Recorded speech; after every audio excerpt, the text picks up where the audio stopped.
Hey, everybody. Welcome to our Wednesday. And I feel like I'm lagging here. Sorry about that. But Robin and Kim are here for our weekly Wednesday Wellness Health Chat. So we're going to talk about, because it's National Women's History Month. I said it wrong last week. That's okay. We're going to talk about exercise today, women and exercise and the history of women in exercise. So we're excited about talking about that. So exercise, raise your hand if you love to work out. Yay. Okay, good. Two of us do. Just turned us off. They just turned us off. Yep. Please don't turn us off. No, we're going to keep this quick and brief, but the importance of exercise is our bodies are made to move. And so as we get older, we get tighter, we lose strength, we lose tone. And it's important to keep everything. It's like a car, taking care of a car engine. You know, you're always changing the oil, you're giving it good gas, you're taking care, you're washing it, you know, you're cleaning on the insides. We take good care of our cars, right? So we want to take care of our own body, which is a fine-tuned machine. And so nutrition is a big one, but exercise is also important. So especially for women, as we get older, it's important. And I'm going to talk more about the strength training. Robin's going to talk about cardio. She loves cardio. I happen to love strength training, and strength training is so beneficial for us as we get older.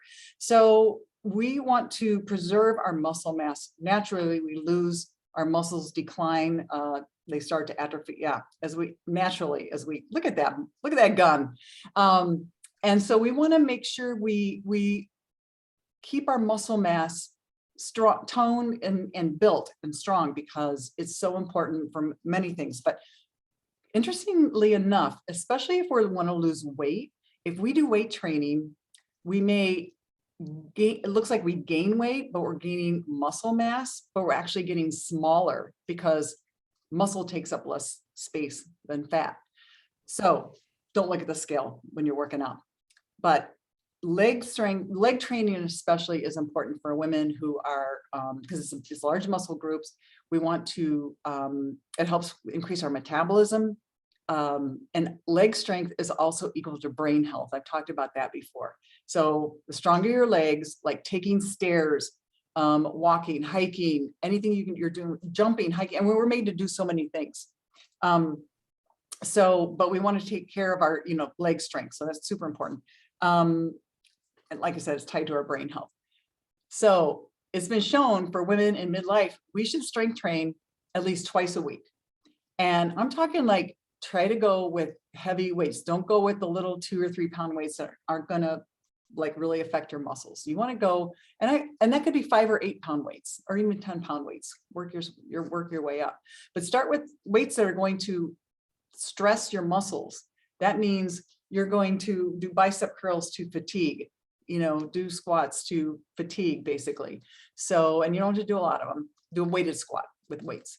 But yeah, it's super important. And I feel like I've been talking a lot, Robin. Do you want to? No, that's okay. The only thing I would cut in on there, being a personal trainer, is saying to fatigue, yes. But like, I don't like to go any more than like 15 to 16 reps. And I know a lot of people like you're usually feeling it by then anyway. Right, because if you go more repetitions, you're going to start wearing on joints. So that's why, just in my experience, and go heavier. That's why when you go with a exactly. So that's what I was going to say is, so Kim says, go to fatigue. Yes, but go to a certain point, because you don't want to fatigue with a 3 pound weight doing 100 repetitions. Well, right. No, that's true. And I teach like a silver sneakers type of class. We don't call it that, but it's with older ladies. And they're using lighter weights, like 3 pounds. And so we do some things and they get tired. We're not doing tons of reps, but they're absolutely. Yeah. So yeah, I always say, you should feel those last 3 repetitions pretty good. So number 14, 15, and 16, or 13, 14, and 15, you should be going, oh man. And I can always tell in my classes, people who are listening, who are in my classes, I can tell when you need to add weight.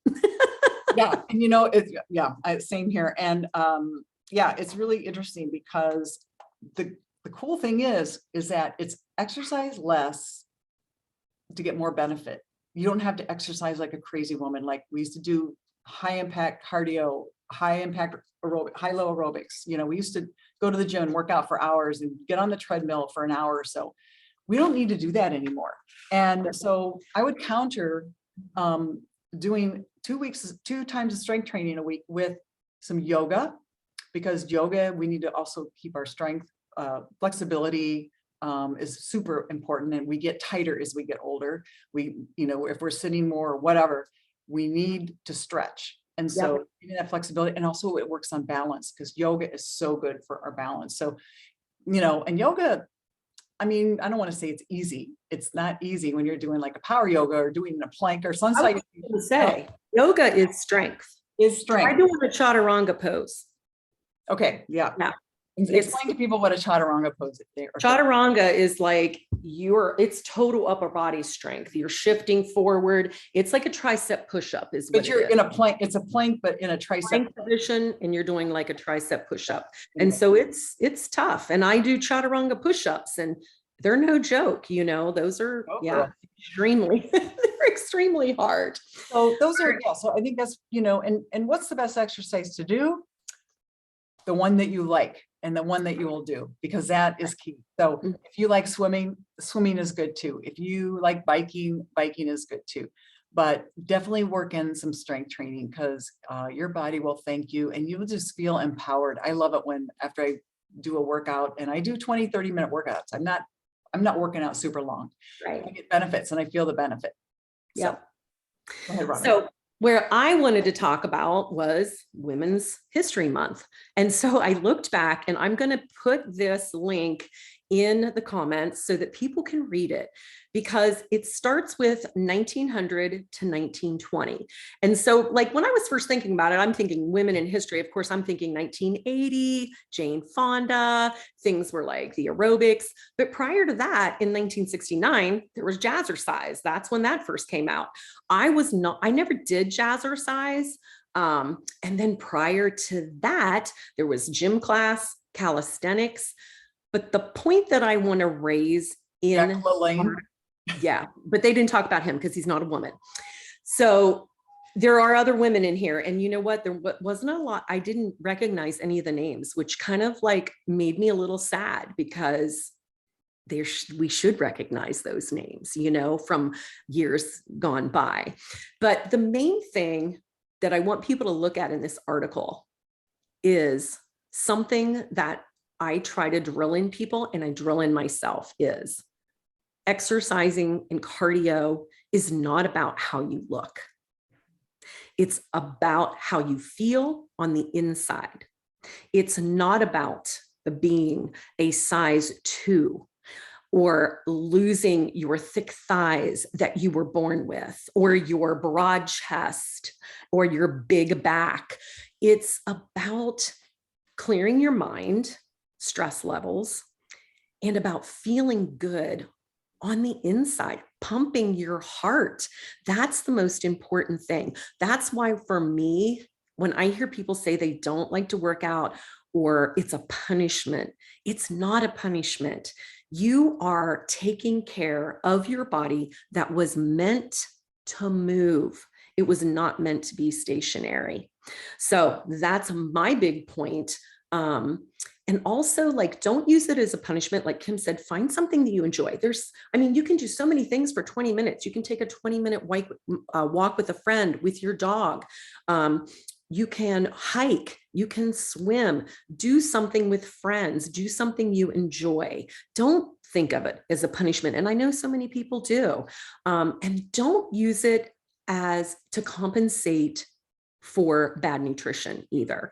So I have so many times people come in my classes and they're like, oh, good. That was so good. I worked out for an hour. Now I can go get some donuts. And listen, guys, if you want weight loss, I don't care how much cardio you do. If you're not eating a diet with whole nutrition, it's not going to make a bit of difference. I know this, and I'm speaking from experience because I did it in the past. And I was a yo-yo dieter, and I ate the crappy foods that I knew nothing about, that I thought were healthy, and things that I knew weren't healthy.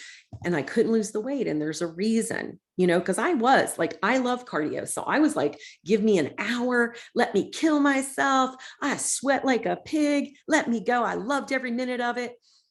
But I mean, my heart's great. I have a amazing resting heart rate. I'll tell you that right now at 60 years old, I have a great resting heart rate. So, but it didn't do anything for my outside, right? That is all about the nutrition. So that's the main part that I wanted to talk about with cardio. So don't use it as a punishment, and don't use it to compensate for bad nutrition. And then you might feel better about it. Like, you know what? Look at it as a gift that you get yes. to work out for the people that cannot work out. Because there are people who would love to Oh be, my gosh. but can't because of different physical limitations. So Exactly. yeah, I'm thankful, that we get to work out at our age. Yeah, For the rest of exactly. our lives.